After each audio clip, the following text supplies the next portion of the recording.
ठीक, difference between return to factors and return to scale में discuss किया था। Return to factors relate to the short run period.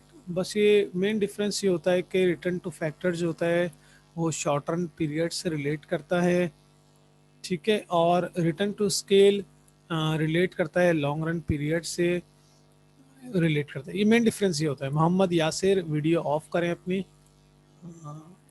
ठीक है। अच्छा, मैं क्या बता रहा हूँ आपको, return to factors and return to scale.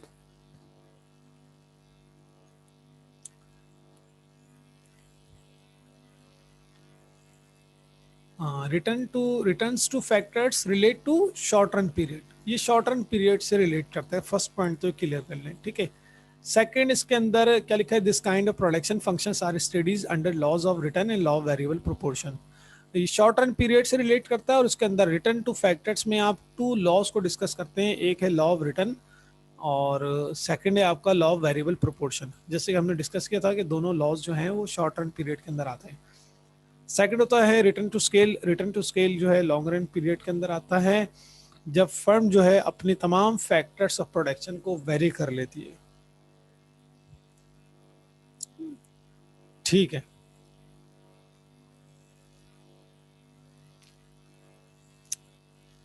ठीक, फिर हमने लॉज ऑफ रिटर्न का भी आपके सामने डिस्कस किया और उसके बाद हमने लॉ, इसके ग्राफ और शेड्यूल को देखा। देन लॉ वेरिएबल प्रोपोर्शन और उसके एजम्पशन और उसका ग्राफ डिस्कस किया हमने। यहाँ तक सबको क्लियर है? और इसकी वीडियोस भी आपके पास है, उसमें देख लिया। कोई चीज़ क्लियर ना हो तो पूछ लिएगा,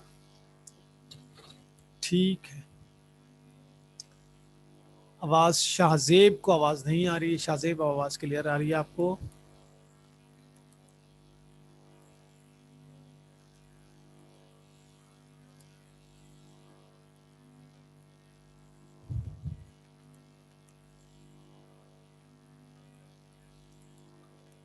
ठीक है। अच्छा, अब आगे बढ़ते हैं। Producers equilibrium. प्रोड्यूसर इक्विलिब्रियम क्या होता है? The value of all assets used for production is limited. जैसे कि हमने इकोनॉमिक्स क्लास के स्टार्ट में डिस्कस कर लिया था कि हमारे पास रिसोर्सेस लिमिटेड हैं और वांट्स अनलिमिटेड हैं, ठीक है। तो इधर भी डिस्कस किया जा रहा है, बताया जा रहा है the value of all assets used for production is limited. आप प्रोडक्शन के लिए जो वैल्यूज को, एसेट्स को यूज कर रहे हैं वो लिमिटेड हैं। उसकी वैल्यूज लिमिटेड है। लिमिटेड रिसोर्सेस में आप काम कर रहे हैं। अनलिमिटेड रिसोर्सेस तो नहीं है किसी के पास भी बोले दुनिया भर के वहां पर रिसोर्सेस मौजूद है। अनलिमिटेड तो कुछ भी नहीं है ना, लिमिटेड है। दुनिया में हर चीज लिमिटेड है। The value of all assets used for production is limited. ये एसेट्स के लिए जो भी आप क्या कहते हैं, जो भी आप प्रोडक्शन के लिए एसेट्स यूज कर रहे हैं उनकी वैल्यू आपके पास लिमिटेड है, यानी लिमिटेड रिसोर्सेस हैं आपके पास। Hence the producer has to use such a combination of inputs as would provide him with maximum output and profit। अब प्रोड्यूसर क्या चाहता है? प्रोड्यूसर चाहता है कि ऐसा कॉम्बिनेशन बनाया जाए इनपुट का जिसकी बेस पर आपको दो बेनिफिट मिले। एक तो ये कि आपकी आउटपुट इंक्रीज हो जाए, और यानी आप मैक्सिमम आउटपुट पे जाए, इंक्रीज ना हो जाए, मैक्सिमम आउटपुट पे जाएं आप। सेकंड ये कि आपका प्रॉफिट भी मैक्सिमम हो। यानी ऐसा ना हो कि मैं आपसे वो बोलूं कि आप मुझे कैपिटल दे दें और फिर अगर बिजनेस करता हूं, देखिए मैं इससे ज़्यादा आउटपुट दूंगा और इससे ज़्यादा जो है मेरा प्रॉफिट होगा, ठीक है। तो आप बोले नहीं, ये जो रिसोर्सेस हैं इसको हमने मैक्सिमम यूटिलाइज कर लिया है, इसको मैक्सिमम यूज़ किया है और उसकी बेस पर ये जो आउटपुट है ये भी मैक्सिमम है। मैक्सिमम रिसोर्सेस को हमने यूटिलाइज कर लिया है, उसकी मैक्सिमम आउटपुट है और उसका मैक्सिमम प्रॉफिट है, इससे आगे नहीं जा सकते। The optimum level of production, also called producer's equilibrium, is achieved when maximum output is derived from minimum cost। Producer equilibrium क्या होता है? Producer equilibrium means when maximum output is derived from minimum cost, जब आप minimum cost में maximum output को gain कर रहे होते हैं, आपकी मैक्सिमम आउटपुट तक आप पहुंच जाते हैं, उस लेवल को अचीव कर लेते हैं, तो कहलाती है आपकी प्रोड्यूसर इक्विलिब्रियम। नहीं, न्यू चैप्टर नहीं है, प्रोडक्शन की बात हो रही है तो प्रोड्यूसर की बात हो रही है, वही प्रोडक्शन का चैप्टर है, न्यू चैप्टर नहीं है, वही चैप्टर चल रहा है। ठीक है, प्रोडक्शन की बात हो रही है ना, तो वो प्रोड्यूसर हो गया इसमें, उसमें प्रोडक्शन की बात की थी, इसमें प्रोड्यूसर की बात हो रही है, चैप्टर वही प्रोड्यूसर इक्विलिब्रियम।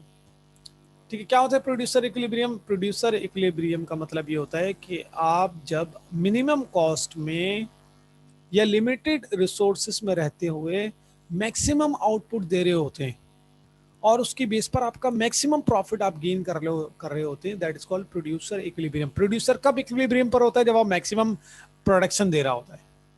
कंज्यूमर कब इक्विलिब्रियम पर होता है? जब वो मैक्सिमम सेटिस्फेक्शन गेन कर रहा होता है। ठीक है, ये जो क्या कहते हैं टॉपिक है कंज्यूमर की इक्विलिब्रियम का, वो हम डिस्कस कर चुके हैं और उसका नाम था इनडिफरेंस कर्व। इनडिफरेंस कर्व एक ऐसा कर्व है जिसमें आप जो है कंज्यूमर के सेटिस्फेक्शन को, कंज्यूमर इक्विलिब्रियम पॉइंट को डिस्कस कर रहे होते हैं। ठीक है, जब हम कंज्यूमर इक्विलिब्रियम को डिस्कस कर रहे हैं, it's mean we are talking about indifference curve. ठीक है, जब हम डिस्कस करते हैं प्रोड्यूसर इक्विलिब्रियम को, तो हम आगे डिस्कस करेंगे ये चैप्टर कौन सा है, प्रोड्यूसर इक्विलिब्रियम चैप्टर कौन सा होता है। बस ये पहले क्लियर करें, प्रोड्यूसर इक्विलिब्रियम क्या होता है। प्रोड्यूसर इक्विलिब्रियम का मतलब ये होता है, एक प्रोड्यूसर जो है उस वक्त बैलेंस में होता है, उस वक्त इक्विलिब्रियम पॉइंट पर होता है जब वो अपने लिमिटेड रिसोर्सेज में रहते हुए या मिनिमम कॉस्ट में मैक्सिमम आउटपुट दे। ठीक है, ये कहलाता है प्रोड्यूसर इक्विलिब्रियम।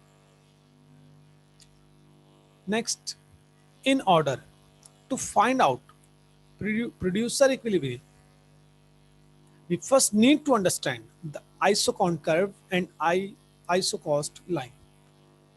जिस तरह कंज्यूमर इक्विलिब्रियम को समझने के लिए हमने इनडिफरेंस कर्व को डिस्कस किया था, यानी कंज्यूमर इक्विलिब्रियम, अगर आपको कंज्यूमर इक्विलिब्रियम डिस्कस करना है, समझने, तो आपने कौन सा कॉन्सेप्ट डिस्कस किया था? Indifference curve. इसी तरह आप, अगर आपको प्रोड्यूसर इक्विलिब्रियम समझना है, तो प्रोड्यूसर इक्विलिब्रियम के लिए आपको कौन सा कॉन्सेप्ट क्लियर होना चाहिए? Isoquant curve, isoquant curve, isocost line. These two concepts help us calculate optimum production. ये जो आइसोकॉस्ट कर्व और आइसोकॉस्ट लाइन है, ये दोनों जो कॉन्सेप्ट हैं, ये हमें ऑप्टिमम प्रोडक्शन को समझने के लिए हेल्प करेंगे। ठीक है, तो प्रोड्यूसर इक्विलिब्रियम सबको क्लियर हो गया। अब हम आते हैं ये आइसोकॉस्ट कर्व और आइसोकॉस्ट लाइन, ये है क्या? प्रोड्यूसर इक्विलिब्रियम को समझने के लिए आपको क्या डिस्कस करना है, क्या समझना है? Isocost curve. सबसे पहले हमने इसको टू पार्ट्स में डिवाइड किया हुआ है, आईएसओ। आइसो मींस सेम और equal. Iso means equal, counts means quantity, यानी इक्वल प्रोडक्ट कर्व अप्रोच या इक्वल क्वांटिटी कर्व अप्रोच कह सकते हैं इसको। ठीक है, the term isocon has been derived from ISO means equal and cont means quantity. Isocon are therefore also known as equal product curve. Equal product curve कहलाता है, equal quantity curve कहलाता है। Isocon is a curve which represents those pairs of two factors like labor and capital which produce an equal level of output.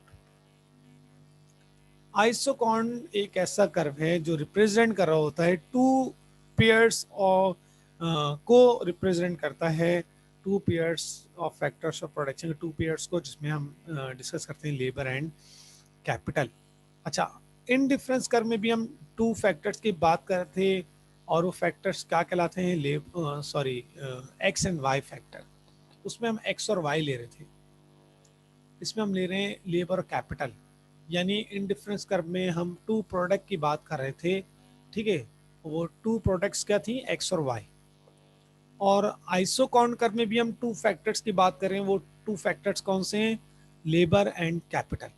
ये भी आपके सामने जो schedule and curve बना हुआ है, ये दोनों बिल्कुल इनडिफरेंस कर्व वाला कॉन्सेप्ट है तकरीबन, और बिल्कुल उसी तरह का ग्राफ बना हुआ है, और ये कैलकुलेशन भी तकरीबन उसी तरह की जो हमने डिस्कस की थी इनडिफरेंस कर्व के अंदर। ठीक है, अब जरा इसको समझते हैं। फर्स्ट आपने फैक्टर्स कॉम्बिनेशन में A B C D E ले लिया आपने, जिस तरह हमने वहाँ पे बंडल लिए थे। देन आपने इधर एक्स और इधर वाई लिया था, उसमें इसमें आप ले रहे लेबर और कैपिटल, इसलिए कि हम प्रोड्यूसर की बात कर रहे हैं तो लेबर और कैपिटल को ही देखेंगे हम, कि एक प्रोड्यूसर जब मैक्सिमम आउटपुट पे जाता है तो क्या कर रहा होता है, मैक्सिमम आउटपुट को गेन करने के लिए वो लेबर और कैपिटल को ही इंक्रीज करेगा। ठीक है, अगर लेबर 1 है तो कैपिटल 15 है, लेबर 2 है तो कैपिटल 11 है, लेबर 3 है तो कैपिटल 8 है, लेबर 4 है तो कैपिटल 6 है, लेबर 5 है तो कैपिटल 5 है। यानी जैसे जैसे आप नंबर ऑफ लेबर्स को इंक्रीज कर रहे हैं, बिल्कुल उसी तरह आपका जो कैपिटल है वो डिक्लाइन हो रहा है, डिक्रीज हो रहा है। ठीक है, उसमें क्या कर रहे थे हम, जैसे जैसे एक्स इंक्रीज कर रहे थे वाई डिक्रीज हो रहा था। नंबर ऑफ एक्स को जब हम इंक्रीज कर रहे थे तो उधर वाई डिक्रीज हो रहा था इन डिफरेंस कर्व में, और इधर भी ऐसी हो रहा है कि हम जब लेबर को इंक्रीज कर रहे हैं तो कैपिटल को डिक्रीज करना पड़ रहा है। ठीक है, और उसकी बेस पर जो आपकी आउटपुट आएगी वो इक्वल होगी, यानी 25। अभी हमने डिस्कस किया आइसोकॉन कर्व एक ऐसा कर्व है जिसमें आप इक्वल क्वांटिटी की बात करते हैं, चाहे आप लेबर 1 और कैपिटल 15 लगाएं, चाहे आप लेबर 2 और लेबर कैपिटल 11 लगाएं, लेबर 3 और कैपिटल 8 का कॉम्बिनेशन ले लें आप, लेबर 4 और कैपिटल 6 का कॉम्बिनेशन ले लें आप, या 5 लेबर और 5 कैपिटल कॉम्बिनेशन ले लें, बट इसकी बेस पर होने वाली आउटपुट इक्वल होगी, यानी 25 ही रहेगी। ठीक है, A B C D E की आप देखें प्रोडक्शन क्या है, 25 है, 20 सबकी 25 की। तो एक ये चीज क्लियर हो गई कि लेबर और कैपिटल का कोई भी कॉम्बिनेशन ले लें आप, उसकी बेस पर होने वाली आउटपुट इक्वल होगी। अभी आपको बताया कि आपके रिसोर्सेस लिमिटेड है, मेरे पास जो है 4 लेबर है और 6 कैपिटल है, या आपके पास 2 लेबर और 11 कैपिटल है। ठीक है, मगर इसकी बेस पर मिलने वाली आउटपुट जो होगी, बनने वाली जो आउटपुट है, ठीक है, वो आउटपुट इक्वल ही होगी। ठीक है, नेक्स्ट देखते हैं MRTS, उसमें हमने डिस्कस किया था MRS, marginal rate of substitution. इसमें है MRTS, marginal rate of technical substitution. The relationship MRTS represent the relationship between labour and capital.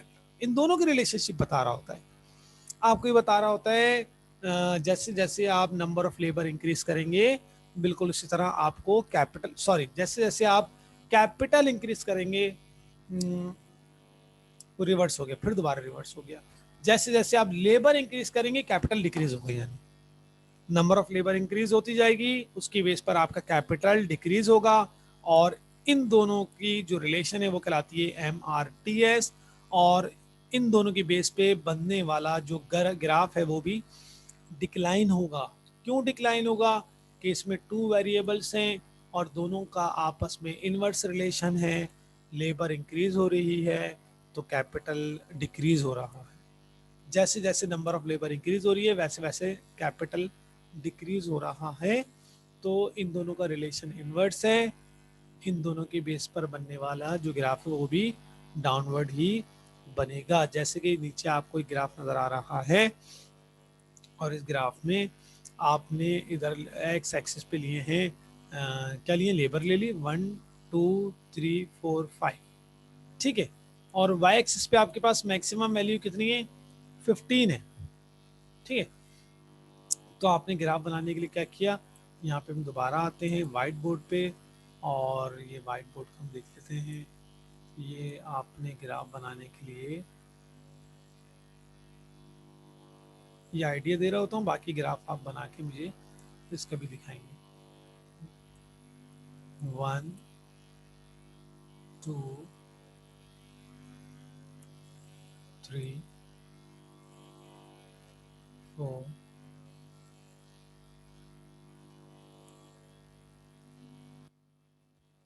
ठीक है। अच्छा देख लेते हैं दोबारा कि इसमें क्या दिया हुआ है।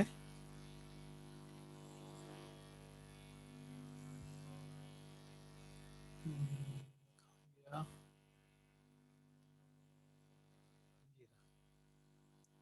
कितनी 5 है लेबर, हमने एक्स एक्सिस पे क्या लिख लिया, लेबर ले ली, कितनी लिए 5।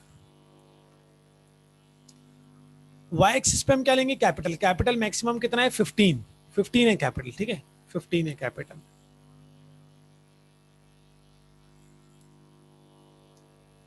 फिफ्टीन मैक्सिमम 15 है, तो हमने यहाँ 15 लेना है मैक्सिमम। क्या करें, ऐसा करते हैं 3 के डिफरेंस ले लेते हैं, 3 6 9 12 15।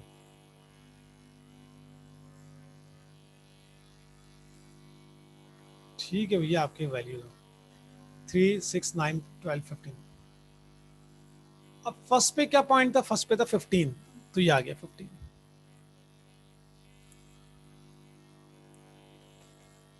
ये फर्स्ट पे 15, सेकंड पे क्या था 11, तो 11 तो यहां पर आएगा, ये 9 है, ठीक है, फिर ये 10 इधर आएगा और 11 इधर आ जाएगा, फिर 12 आ जाएगा, तो 11 यहाँ आएगा तकरीबन, सेकंड पे 11।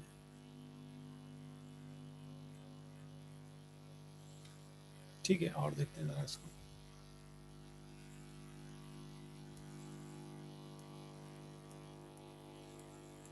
देखिए 8 6 5, ठीक है, फर्स्ट पे 15, सेकंड पे 11, फिर थर्ड पे 8 6 5, 8 6 5,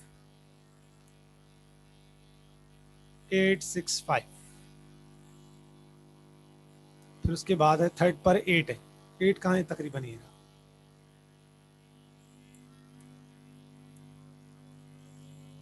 उसके बाद फोर्थ पे क्या है 6 है,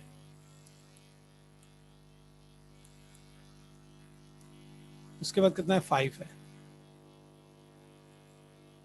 ठीक है, ये आ गया आपका 5। आपको करना क्या, अब इन पॉइंट्स को आपने ज्वाइन कर दिया,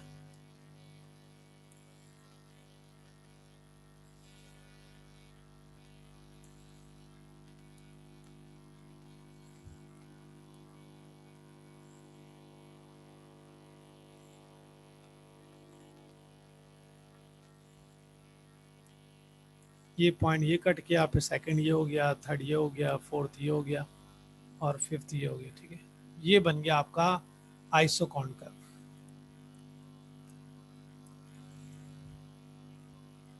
ये आपका आइसोकॉन कर्व बन गया, तकरीबन इस तरह बनेगा, सफाई से बनाइएगा, ये तो हमने ग्राफ बनाया है लैपटॉप पे बनाया, तो ये थोड़ा सा इसमें नहीं आ रही, क्लियर नहीं हो रहा होगा, सफाई नहीं है, वैसे क्लियर हो गया होगा, इसमें कोई चीज़ क्लियर नहीं तो पूछ लें आप। हम्म,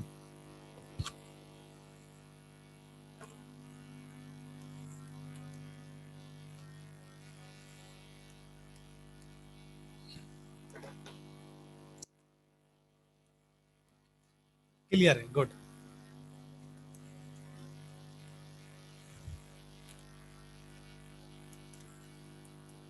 ठीक है, देखें वो जो हमने ग्राफ लॉज ऑफ रिटर्न के और लॉ ऑफ कॉस्ट के ग्राफ तो हमने क्लास में बनाए थे, तो वो लॉज ऑफ रिटर्न और कॉस्ट के वो ग्राफ, दो ग्राफ बनेंगे ना, वो आपका असाइनमेंट होगा। सेकंड आपने लॉ ऑफ वेरिएबल प्रोपोर्शन के जो मैंने आपको समझाए हैं,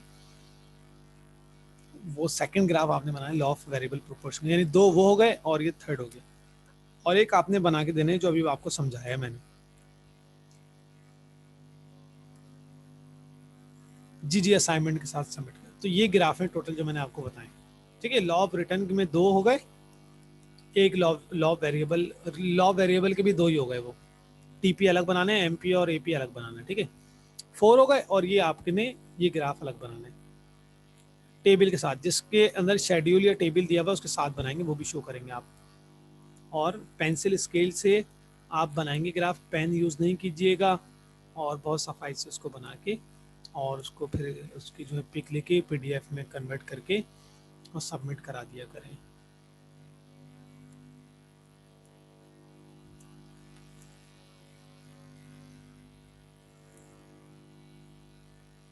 क्लास वाले कौन से क्या बोलना चाह रही हैं आप? सवाल है साजिद।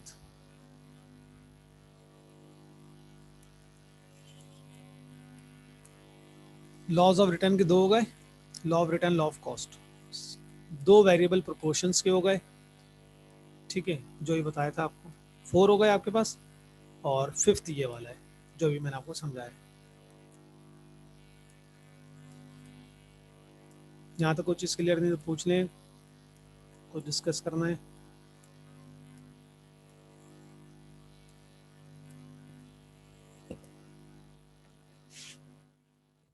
जी ये तकरीबन फाइव हो गए, जी जी।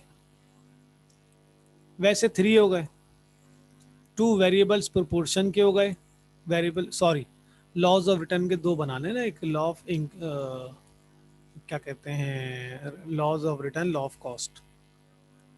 एक तो मसला है, जल्दी भूल जाते हैं ना आप लोग। ये लॉ ऑफ रिटर्न का एक ये बनाना है आपको, इंक्रीज रिटर्न कांस्टेंट, और सेकंड ये कॉस्ट वाला, ये इसका एमपी की बेस पर ये बनेगा, लॉ ऑफ रिटर्न बनेगा, और एमसी की बेस पर ये नीचे वाला बनेगा, ठीक है। ये मार्जिनल कॉस्ट का है, ये मार्जिनल प्रोडक्शन है, मार्जिनल कॉस्ट है, दो ये हो गए, ठीक है, बाकी दो ये हो गए, ये टोटल प्रोडक्शन और ये एपी एमपी, कितने हो गए, फोर हो गए, और एक ये बनाना है आपको, फिफ्थ हो गए, फाइव ग्राफ होगा टोटल। क्लियर है?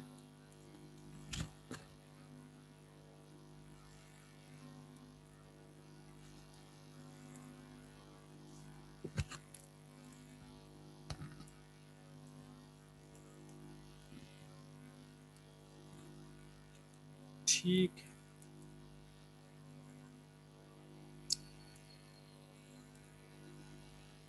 ठीक है, ये भी क्लियर हो गया सबको कि एक प्रोड्यूसर इक्विलिब्रियम क्या होता है, और आइसोकॉर्न कर्व और उसका टेबल और जो ग्राफ बनता है वो क्या होता है। Next,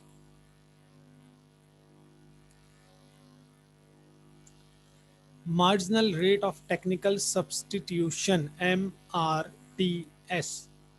Marginal rate of technical substitution is a concept of marginal rate of substitution, बिल्कुल उसी तरह है MRS वाला, मार्जिनल रेट ऑफ सब्सटीट्यूशन जैसा है, used in the indifference curve, जो कि हमने इनडिफरेंस कर्व एनालिसिस में हमने यूज किया था of consumer demand theory.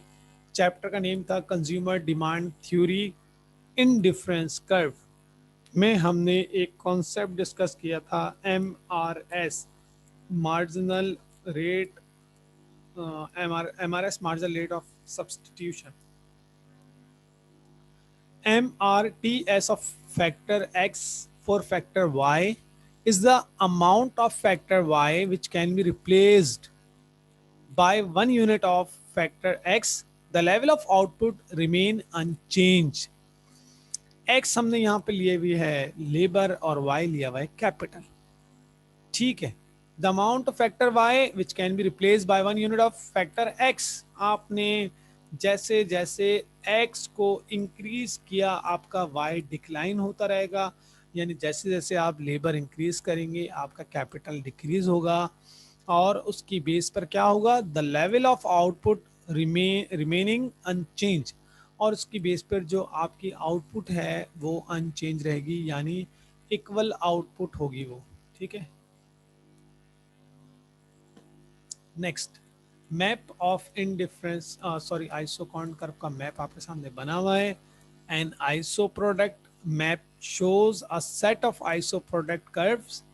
It show the different level of output, इसमें different level of output की बात हो रही है। A higher iso product curve represent a higher level of output, जो अपने ओरिजिन से जितना ज़्यादा दूर होगा, हायर होगा, उसका आउटपुट भी उतना ज़्यादा होगा, ठीक है। यानी हमने इन डिफरेंस कर्व में डिस्कस किया था कि एक कंज्यूमर जो है वो एक कंज्यूमर अपने ओरिजिन पॉइंट से इंडिफरेंस कर्व जितना दूर होगा उतनी ज़्यादा सेटिस्फैक्शन देगा। हमने मैप ऑफ आईसी के अंदर डिस्कस किया था, यानी आईसी इंडिफरेंस कर्व का मैप हमने बनाया था, उसमें भी हमने डिस्कस किया था कि जो इंडिफरेंस कर्व अपने ओरिजिन से जितना ज़्यादा दूर होगा उतनी जो है उसकी उतनी ही आपको उतनी जो है कंज्यूमर को सेटिस्फैक्शन देगा, यानी कंज्यूमर की सेटिस्फैक्शन भी ज़्यादा होगी। ओरिजिन से दूर होना चाहिए। इधर भी आपको ये बता रहा है कि हायर,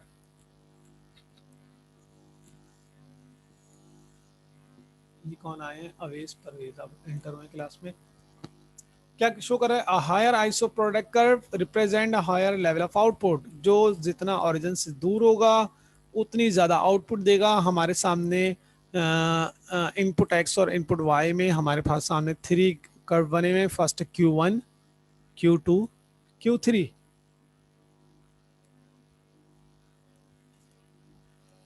अब इस तरह कह लें कि जो Q1 है, ये जो Q1 है ये है आपका 100 लेवल ऑफ आउटपुट है। Q2 जो है वो 200 आउटपुट रिप्रेजेंट कर रहा है। Q3 जो है 300 आउटपुट्स को रिप्रेजेंट कर रहा है। ठीक है, इस तरह इसको एज्यूम कर लें, समझ लें। तो अगर हम देखें कि ओरिजिन से सबसे मैक्सिमम या हायर कौन सा है, तो हम बोलेंगे Q3 जो है वो अपने ओरिजिन से सबसे दूर है, यानी हायर है। इट्स मीन Q3 जो है आपको हायर लेवल ऑफ आउटपुट दे रहा है। Q3 क्यों दे रहा है, इसलिए कि अपने लेवल से, अपने जो ओरिजिन है उससे दूर है, यानी आगे है वो। ठीक है, तो ज़्यादा सेटिस्फेक्शन देगा, सॉरी ज़्यादा सेटिस्फेक्शन बोलो, आउटपुट देगा।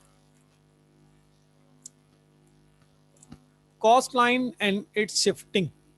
कॉस्ट लाइन और शिफ्टिंग में हमने इन डिफरेंस कर्व में जो एक लाइन डिस्कस की थी उसको हमने बोलता बजट लाइन। ठीक है, और मैंने आपको मैप समझाने का बताया था कि ये बताएं अगर मैं बजट लाइन सेकंड पॉइंट पे, सेकंड ऐसे Q2 को कट करके अगर बजट लाइन इधर आती है, ठीक है, बजट लाइन की बात कर रहा हूं, तो बताएं Q2 को उसने यहां से कट किया और आगे चले गया, बताएं कौन सा जो ग्राफ है वो मैक्सिमम सेटिस्फेक्शन दे रहा था उसमें, कौन सा ग्राफ मैक्सिमम सेटिस्फेक्शन दे रहा था, मैं आपसे पूछ रहा हूं, बताइए। अगर मैं Q2 की जगह इधर लिख दूं IC2 और IC2 पे बजट लाइन कट करके आगे जाए, जैसे कि मैं एक बजट लाइन यहाँ बनाऊं, इस तरह ये बजट लाइन आए और ये Q2 को, ये IC2 उसको हम सपोज करें IC2 है, इसको कट करके आगे चले जाए। तो अब मैं आपसे पूछना चाह रहा हूँ कि अगर ये इंडिफरेंस कर्व होता तो बताएं इनमें से कौन सा इंडिफरेंस कर्व मैक्सिमम सेटिस्फेक्शन देता। IC2 ही दे रहा होगा। क्यों IC2 क्यों देता, IC3 अपने ओरिजिन से ज्यादा दूर है, तो IC3 क्यों नहीं दे रहा मैक्सिमम सेटिस्फेक्शन। अभी हमने डिस्कस किया कि जो अपने ओरिजिन से जितना दूर होगा, जितना हायर होगा, उसकी भी सेटिस्फेक्शन उतनी ज़्यादा होगी या हायर सेटिस्फेक्शन होगी, बट वो बजट लाइन से बाहर होगा। सवाल साजिद, गुड।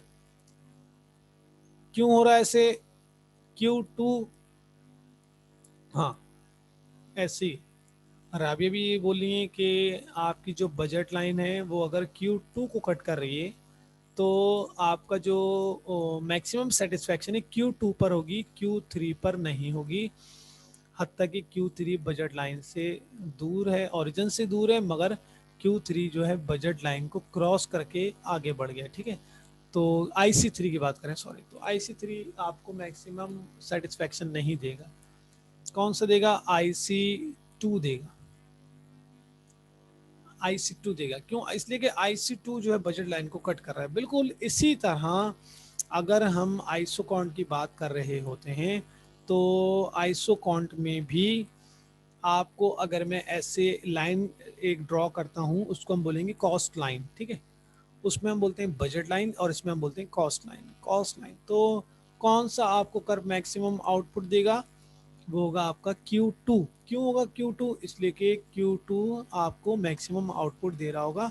क्यों, इसलिए कि budget line, cost line cut यहाँ पे कट करके आगे बढ़ जाती है। ठीक है, ये कॉस्ट लाइन अगर मैं यहाँ ड्रॉ करता हूँ तो Q3 आपको मैक्सिमम आउटपुट नहीं देगा, Q1 भी आपको मैक्सिमम आउटपुट नहीं देगा, बल्कि Q2 आपको मैक्सिमम आउटपुट देगा, इसलिए कि Q2 जो है वो कॉस्ट लाइन के अंदर अंदर है।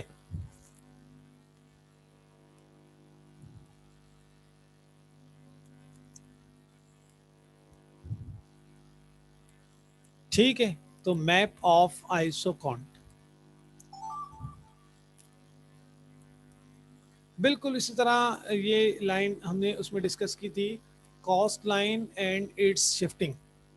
आइसोकॉस्ट और isocost curve which are also known as isocost line, price line and outlay line।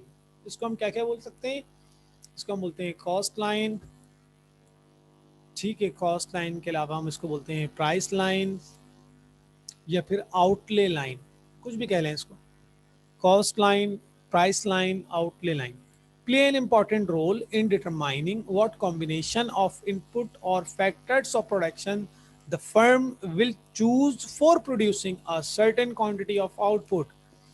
अगर एक firm certain quantity of output को प्रोड्यूस करना चाहती है तो उसको कौन से फैक्टर्स ऑफ प्रोडक्शन की कॉम्बिनेशन को उसने यूज करना है, व्हाट कॉम्बिनेशन ऑफ इनपुट और factors of production the firm will choose. ठीक है, तो हम देखते हैं यहाँ पर, अगर एक फर्म अपनी आउटपुट को इंक्रीज करना चाहती है तो कौन से लेबर और कैपिटल को यूज़ कर रही होती है। अगर लेबर 50 होगी तो कैपिटल 5 है, 60 तो 6 है, 70 तो 7 है। ये उनकी लाइन है, लाइंस दी हुई है। ठीक है, ये फर्स्ट लाइन कौन सी है? 500 वाली लाइन है। सेकंड लाइन कौन सी है? ये 600 वाली लाइन है, ये लिखा है यहाँ पे, कॉस्ट लाइन है यहाँ पे। ठीक है, और 70 यानी 700 वाली कॉस्ट लाइन है।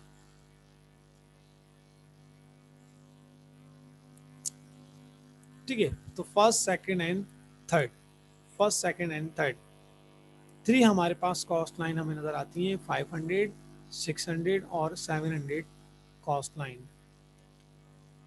अच्छा, दूसरा इसको इंडिफरेंस कर्व और आइसोकॉर्न कर्व में एक डिफरेंस ये भी होता है कि आप जो हैं इंडिफरेंस कर्व को मेजर नहीं कर सकते कि इन दोनों में कितना डिफरेंस आ रहा है। इंडिफरेंस कर्व इसलिए भी कहा जाता है कि उसमें जो दो इंडिफरेंस कर्व बने होते हैं उन दोनों का डिफरेंस आप मेजर नहीं कर सकते, मगर आप आइसोकॉस्ट लाइन में जो दो आइसोकॉस्ट कर्व बने हैं उन दोनों का डिफरेंस मेजर कर सकते हैं।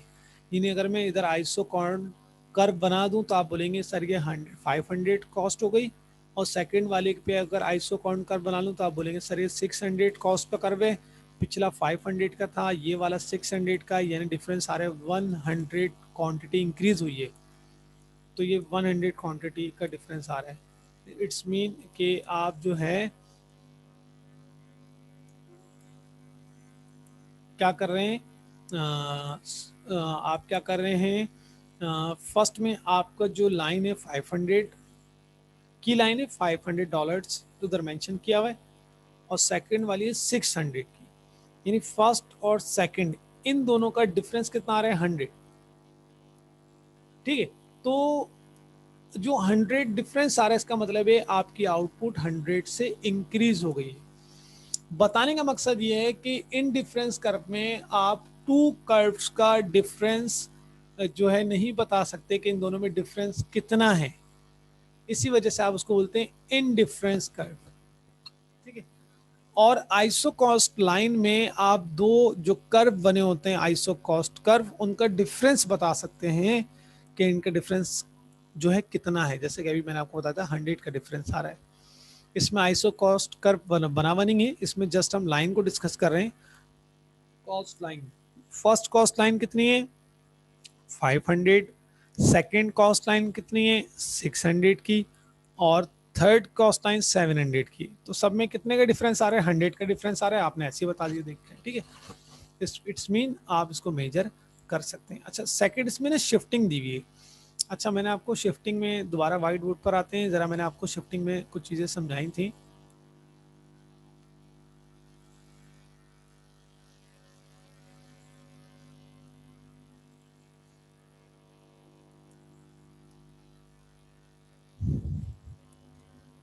ये समझें, ये आपका वाई है, ये आपका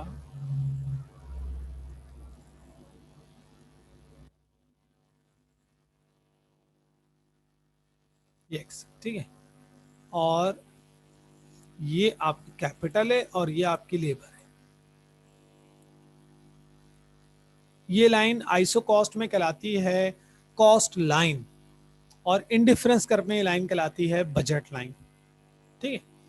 तो आइसो कॉस्ट में क्या है, ये कॉस्ट लाइन है, ये आउटले लाइन कह लें इसको, ठीक है। ये कॉस्ट लाइन, कॉस्ट लाइन। अब क्या बताना चाह रहा हूं मैं आपको, शिफ्टिंग कैसे होगी, ये लेबर है, कैपिटल है।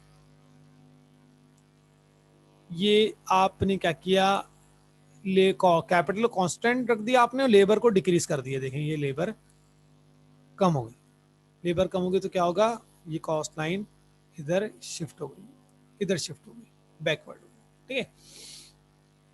अगर हम देखते हैं नहीं, ये जो आपकी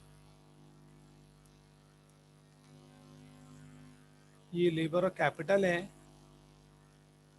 इसमें दोनों इंक्रीज हो रहे हैं, लेबर भी इंक्रीज हो रही है, कैपिटल भी इंक्रीज हो रहा है। ये सब चीजें हम उसमें इन डिफरेंस कर में पढ़ चुके हैं, डिस्कस कर चुके हैं, तो आपको क्लियर होना चाहिए।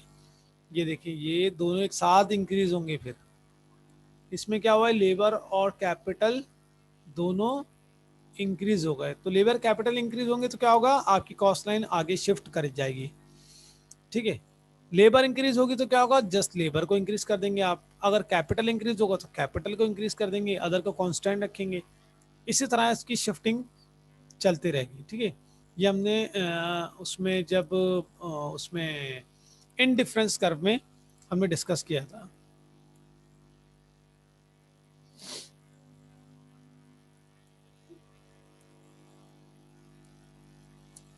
अवेश परवेज, हाँ बोलें, क्या बोल रहे हैं आप, मैं और कितना स्लो चलूं, आप बताइए ना।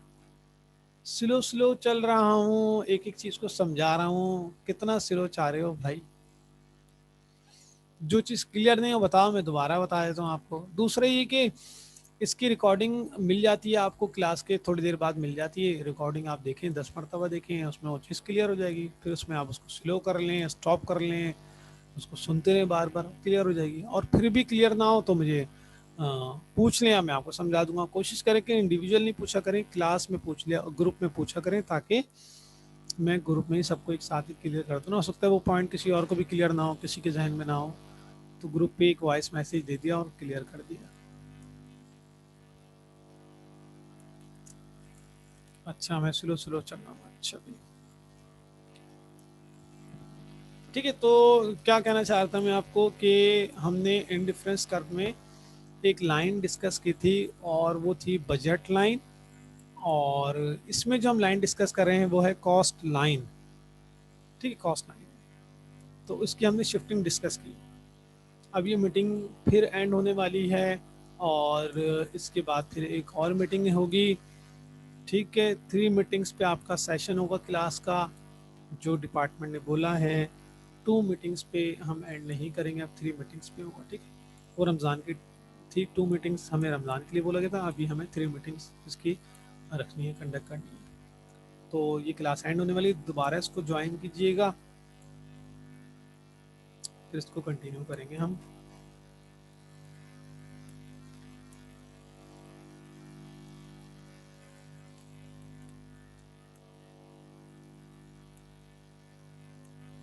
ठीक है, अभी ना 11:32 हो रहे हैं, आप